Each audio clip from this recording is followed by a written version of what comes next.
what is your take on it? Will India and Pakistan captains shake hands before the toss and after the toss in this match? Heads or tails, profit prevails. No toss-up, profit wins the toss. Boycott, bouncer, bounced back. Profit, India-Pakistan clash stands. And heads they boycott, tails they play. Profit always wins the flip. People in India may tend to look at it that हमने मजा दिखा दिया उनको और उन्होंने U-turn किया, but in reality, Pakistan showed that it's very relevant to international cricket, and without it, you can't host a World Cup. You can't have cricket match with only one team. You need a second team. So this whole India-Pakistan की जो rivalry आप ढिंडोरा पीटते रहते हैं, you are making a circus of it the whole time. The broadcasters do it all the time. You had all those ads that they ran for years. You cannot do that without Pakistan. As a richer board, as a bigger nation, as a more powerful nation, it has a responsibility to be wiser, more magnanimous, more generous, and run the cricket boards. It's money which has dictated things in, I would say, cricket's favor, and then maybe even in India's favor.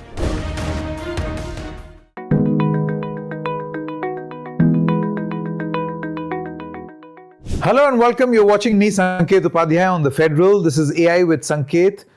AI of news, because news in India today requires not artificial but analytical intelligence. Just a few days ago, we brought you a program on AI with Sanket that the Pakistani Cricket Board has decided they will not play India. Because Pakistan was showing solidarity with Bangladesh, which is already not playing in this game. Now, when this happened, you know that there will be a problem, because in any contest, an India-Pakistan match is very keenly watched, and post Pahalgam, while there was tension, there was an Asia Cup, the match still was played in the interest of viewers and in the interest of advertisers. So it was pretty obvious that when Pakistan decided that they will not play this game, it ruffled a lot of feathers. Not just in Pakistan, not just in the subcontinent, not just the host Sri Lanka, but even in India. There were many companies who had bought broadcasting rights for crores and crores of rupees, where they hoped to earn a lot of ad revenue of this match, did not know what hit them. There was this backdoor maneuvering which took place, and Pakistan has now agreed. What has won? What explains this U-turn? Is this an embarrassing U-turn where Pakistan tried to prove a point but failed and has to come back and play the match? Is this dominance of Indian cricket where whatever India wants happens? Or has Pakistan succeeded in making itself heard both on the cricket field and politically among constituencies in South Asia and the world? There are different ways of looking at it. There are different opinions. We will speak to two guests today and try to figure out how can this U-turn be explained. All right, joining us right now are two senior journalists, Sharda Ugra as well as Pradeep Magazine. Thank you very much to the two of you for joining us. Mr. Pradeep Magazine was with us when we discussed this earlier, and he was spot on, and this is what experience says or dictates. Pakistan has agreed to play. So what was this 9-day drama which unfolded? What exactly did Pakistan try to do? Mr. Pradeep Magazine, I would like to begin with you. What exactly happened? This 9-day drama, what does this mean? Well, it means drama. What else? But I think what Pakistan has achieved, if you look at it, for these 9 days, people suddenly were talking about why is Pakistan not playing. See, we might tend to think that Pakistan is completely irrelevant to international cricket. But what actually transpired was that despite India making so much noise about that, we don't want to play with them and who the hell are they, if they are not coming, good riddance. But what behind the scenes transpired was that they were wooing. ICC sent its delegation to Pakistan to try to tell them to come and play. And what Pakistan achieved was, I think it achieved a lot in the sense that Sri Lankan president called up Pakistan Prime Minister saying that please help us, don't withdraw, because the economy of that match itself, India-Pakistan match, Sri Lanka would have lost a lot of money in terms of tourism, because the number of people who were going to be there to watch the match, the hotel bookings, all were being cancelled. Bangladesh thanked Pakistan. So people in India may tend to look at it that हमने मजा दिखा दिया उनको और उन्होंने U-turn किया, but in reality, Pakistan showed that it's very relevant to international cricket, and without it, you can't host a World Cup. Correct. Ms. Sharda Ugra, since morning, when I read the story, all I'm doing is thinking of cricket ways of how to explain this U-turn. So here are a couple in front of you. Heads or tails, profit prevails. No toss-up, profit wins the toss. Boycott, bouncer, bounced back. Profit, India-Pakistan clash stands. And heads they boycott, tails they play. Profit always wins the flip. Just 3 or 4, can't help being a journalist, headlines that we have been working on here at the Federal.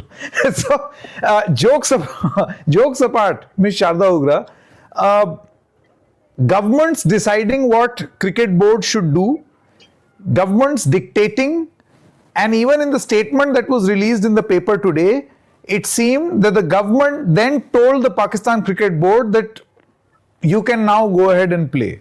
On the request of so many people, we feel that we should play.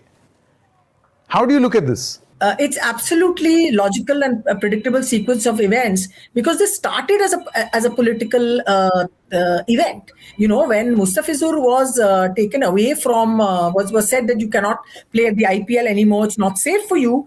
That was a political call. It was not a cricket call at all, and that's why it's ended up here. So let me just read out something I read this morning from Sushant Singh in his Twitter feed. He said Pakistan successfully turned one fixture of the ICC 2020 World Cup into a veto, which is basically what has happened. And it has also shown you that politicians from all sides, including India, Pakistan, and Bangladesh, they were able to step in and try and make it. Started as a political act, pretending to be an act of cricketing logic or whatever, and then it spun out of control of the BCCI that had first set it into motion. We mustn't forget that that's where it started from. Pakistan got into it by way of almost an opportunistic move to say, listen, this is where we can step in, this is we can push back and get leverage, and this is what we can do to unsettle the calculations as they were. They've also sent out a message, I think that's very important to say, that you can actually stand up and because in a cricket match, how you say, tali do haath se bajti, you can't, cricket match is only one team. You need a second team. So this whole India-Pakistan ki jo rivalry aap dindora pitte rehte hain, you are making a circus of it the whole time. The broadcasters do it all the time. You had all those ridiculous sort of ads that they ran for years. You cannot do that without Pakistan. And Pakistan took the step, the PCB, Pakistan's constitution is tied in with politics. The Prime Minister is the patron of their board. It starts like that. And once you get into that space, you're dealing with political people. Your cricket people are trying to deal with political people. It's not a battle that the cricket people win too often, certainly not these days. It's not very different here in India as well, Mr. Pradeep Magazine. So there is cricket on the field, there is might of our cricketers, might of our board, how we can influence our decision at the ICC. That is one part. And then the second part is that what the present dispensation in this country decides on how cricket will have to be played. For instance, as you mentioned last time around, according to you, it all started when we decided that we will not let the lone Bangladeshi player play in the IPL. And then that spiraled into, point proving of a very ridiculous kind, where you've got a Pakistan standing in solidarity with Bangladesh. Well, yes, I remember having told you that it's a chain. Let's not forget the chain. Let's not just look at it from a very immediate perspective of this T20 World Cup that Pakistan withdrawing. Let's look at the chain, the Bangladeshi chain. So we ended up here. We ended up not only politicizing what already was politicized into even more politics, letting the Prime Minister of Pakistan jump into it, see the opportunity, the window of using cricket openly as his own, as a political tool to express their politics. So they achieved a lot. They achieved Bangladesh on their side. Imagine India divided, as I was reading one tweet in a social media, that India divided Pakistan into two, and this government has achieved them, united them back again. So it's politics, and that's how it is.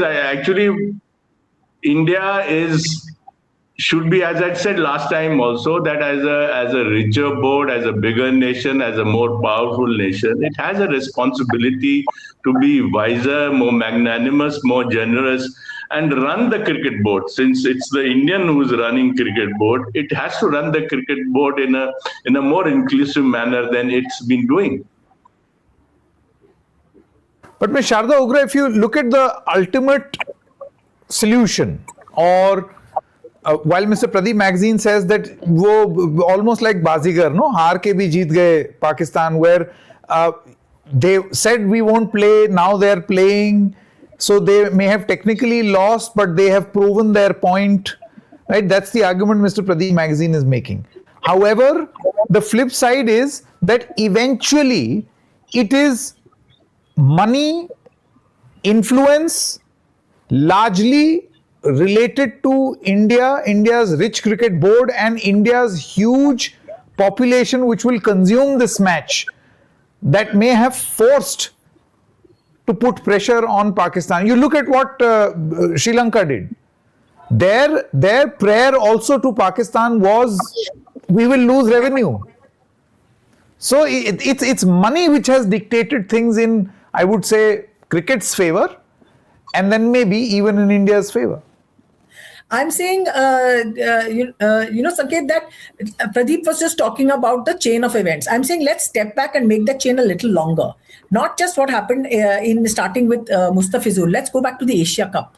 Why did there was this whole big row that happened about in Pakistan? It's so close to the military engagement between India and Pakistan had just happened. Pahalgam ke baad, there was that horrible Operation Sindoor sort of days that we went through, that the people in our country in those parts and in our northern borders went through. At that time, people were saying, why are we playing Pakistan? What is the need for us to play Pakistan? Why cannot we not forfeit the match? And Pakistan has they used exactly that. They said, we are willing to forfeit this match for the sake of principle. What principle they had stepping in for Bangladesh, that's another question altogether. But our opportunity at that time for the Asia Cup was to say, we respect cricket and all the rest of it, but we are not going to play with Pakistan. What did we do? We didn't shake hands. So if money is not winning in that situation, then what was winning in that situation? What was the reason that the match went ahead, but this whole, performative, ke hum haath nahi milayenge, we won't take the trophy, we won't do all those things happen. So we will devote or dedicate our victory to the heroes of Pahalgam. That was another position. That's just speech. But were you willing to sacrifice these 2 points that were there for which at this point Pakistan said, what is the worst that could have happened to Pakistan at this point? That they would have lost 2 points against India and continued playing in the World Cup. They said, we will play. What would have been our loss of exactly the same thing? That you say, we are standing by this principle. The whole thing started as a social media campaign of great anger when a photograph was there of or a video of Surya Kumar Yadav shaking hands with someone in the Pakistan cricket board. I don't know if it was Mohsin Naqvi or somebody else. I don't remember clearly. It started with a social media campaign. And this has also been very much driven by a social media campaign and what I call narrative control central jo chalta hai, Indian cricket ke jo maharati hai, upar wale, the mabadolats of the game. So this is, you're trying to control the narrative and say, we won. And you're saying, but look back at what your position was at that time. As cricket fans would have understood more then if you said, we're going to forfeit that match, we're not going to play. But here, I mean, everyone says it's not Pakistan's business to be stepping in and whatever, but they chose it. Like Sushant said in his tweet, it turned out to be a veto. They use that, they leverage the power of that game. It's money, it's economics, it's audience. They've actually amplified it even more. And they've said that this is it, we step back. And these are two non-big three के जो the strongest countries in cricket, financially strong countries. This is not them who are standing up to BCCI. These are two. This is Pakistan and Bangladesh, who also, don't forget, have sizable cricket watching populations. Of the top three countries that watch cricket, India is number one, Pakistan's number two, and Bangladesh is number three. And then 100 million people later, it's England. So there's that force of concerned and passionate party as well. So of course the broadcasters are going to get hyper and say, so maybe it was a call that was expected. I think the time gap between when they said we're going to do this and the day of the actual match was something like 10 days or something like that. So they had enough time to leverage and they had enough time to, Mr. Pradeep Magazine, do you feel that, for God's sake, politics should not come on the cricket field? And if that happens, then you can't be shifting your goalposts. I mean, again, a football metaphor for cricket. But in the wake of Pahalgam, suddenly we should not be playing Pakistan, boycott, boycott, boycott. I ask the same question even now. What has Pakistan done? How are things any different on the terrorism front with Pakistan than they were in the aftermath of Pahalgam? What has changed? So why are we playing now? It's for the Indian government and the whole patriotic regime, especially of the social media, that who still are saying that why they are not questioning the fact that, okay, you don't want to play Pakistan. Why are you so happy that Pakistan has come back to play us? See, Asia Cup, as Sharda raised this issue, which all of us are raising, that you choose to play Pakistan not once but 3 times. The format was such, the grouping and everything was done in a manner that those 3 matches were almost inevitable. You wanted to have those 3 matches. Why? As we all are saying, because of the television revenue, because of the money. Now, if money prevails over your sentiment for Pahalgam, for people who were killed there, you shouldn't have played at all. And then because our captain was seen shaking hands with some Pakistani official, I think it was Mosam Naqvi, I mean, the whole troll brigade were abusing India and they chose not to shake hands. So now I think it will be very interesting. Sharda, what is your take on it? Will India and Pakistan captains shake hands before the toss and after the toss in this match? What will happen? I mean, I can't predict how the worthies of the ICC will think and see how to use this moment. It would be an ideal time to say, okay, let's get the temperatures down on this. Let's make this about, cricket, solidarity. All you have to do is tell the commentators and your social media army that you have, or to change the narrative around it and say, let's shake hands, let's dial down. Because otherwise, when are you going to shake? Never. I mean, what is the option that's there? Also, remember the Asia Cup mein hua tha na, ye handshake wala, and the ICC at that time had no opinion to offer on the matter, none whatsoever, because you have broken rules and not done that. They'll say, okay, it's not in the rule, but it's basically, okay, ICC claims to be the governor of cricket and the looking after the spirit of the game and all of it, and that spirit was broken, but you had nothing to say at that point in time. So this is your chance to step in and make and say, listen, let's just and let's make it absolutely, it doesn't have to be like Jappi and all that, just shake hands. It's a normal thing. The India under-19 boys played the Pakistanis recently. They didn't shake hands at the beginning, and the captains, but they shook hands after the match. And I don't think anyone noticed it. And it didn't, like the sky didn't fall, like I keep saying.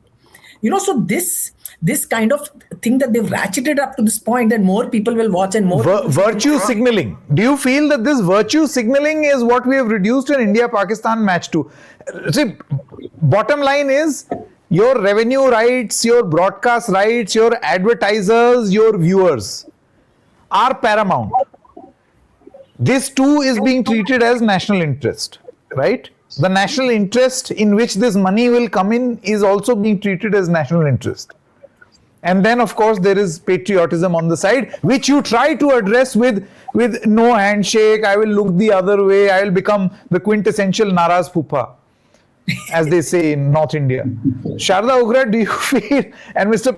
Pradeep Magazine, take a punt, please. Do you feel that now India can't afford to shake hands? Because what has changed? People will still turn around and ask them, Abhi kya, what has changed since Asia Cup? Why are you shaking hands now? Because you've escalated the situation. How are you going to de-escalate? That's what I want to know. I think it Mr. will be Magazine. very interesting because in last few days a lot of people were reporting on whatever their sources were telling them, and we know what those sources must have been. One of the conditions was that hands will be shaken. India can't treat Pakistan like the way they treated them in the Asia Cup. The hands will be shaken, and it will be interesting how the people who, I'm sure ICC and they must have talked about it, and I don't think ICC or cricket can afford that thing to get repeated, the Asia Cup thing, that the captains don't look at each other, don't shake hands before and after the match. So it will happen, and what will the troll army, will they react with greater patriotism, or will they realize that like this is the way cricket should be, and let's not kind of jump into it and start again abusing?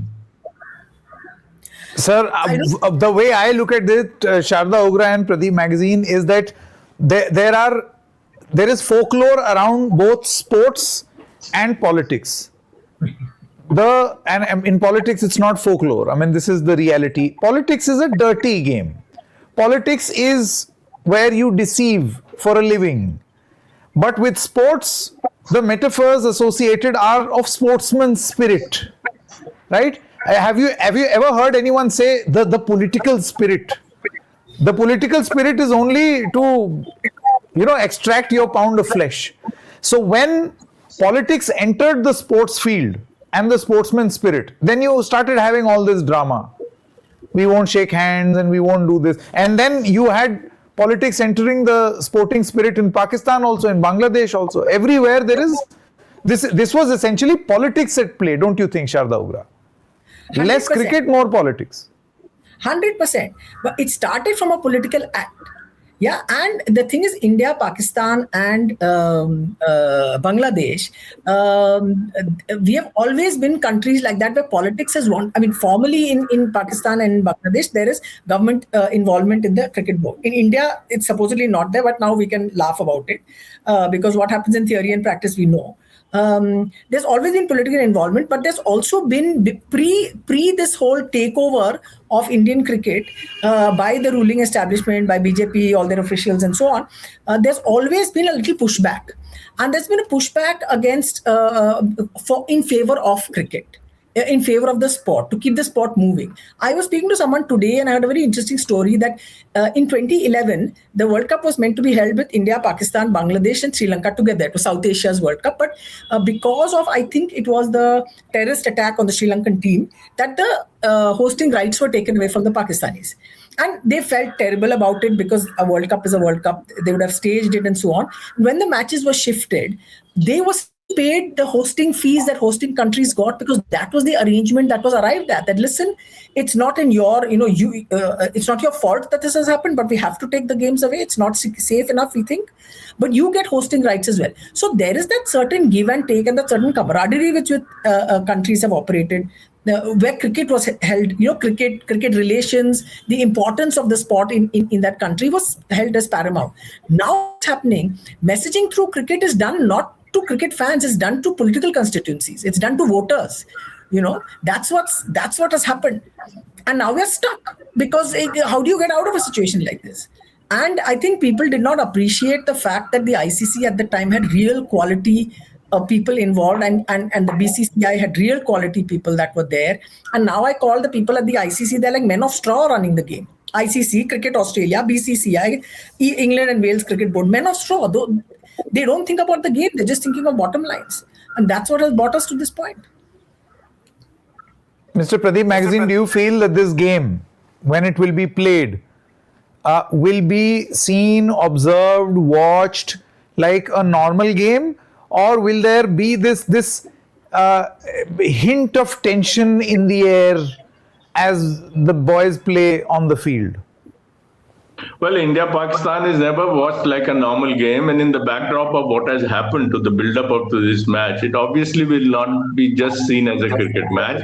It'll be interesting to see what kind of a crowd would be there in Colombo, because as far as I think, the Sri Lankan crowd, I would be interested to know the neutral, the so-called neutral. There'll be Indians, Pakistanis who would be cheering for their own teams, but the neutral crowd, the Sri Lankan crowd, whom will they support?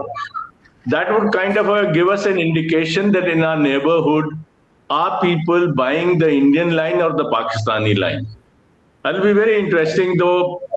I've been to Sri Lanka a few times. I've realized that the anti-India sentiment was very high there, which shocked me, which surprised me. I am talking about pre-2014 era. I'm talking about much earlier times. So what kind of a sentiment is like Sri Lankan president thanking the Pakistan prime minister for his act of allowing his team to come and play in Sri Lanka. So obviously there will be a lot of political overtones to the match, and let's see how it actually shapes and takes place. You see, sports and politics is not something new. It's not something extraordinary. It has happened the world over, where political battles are fought on sporting fields, and in the subcontinent you have that little underlining or subtext here as well. There was a sudden explosion a few months ago. There was explosion a couple of days ago, but I still feel that there is more drama on the field and outside that is to be played in the run-up to the match and maybe after. Thank you very much, Sharda Ugra, as well as Pradeep Magazine, for joining us on this discussion. Thank you. Thank you. Thank you.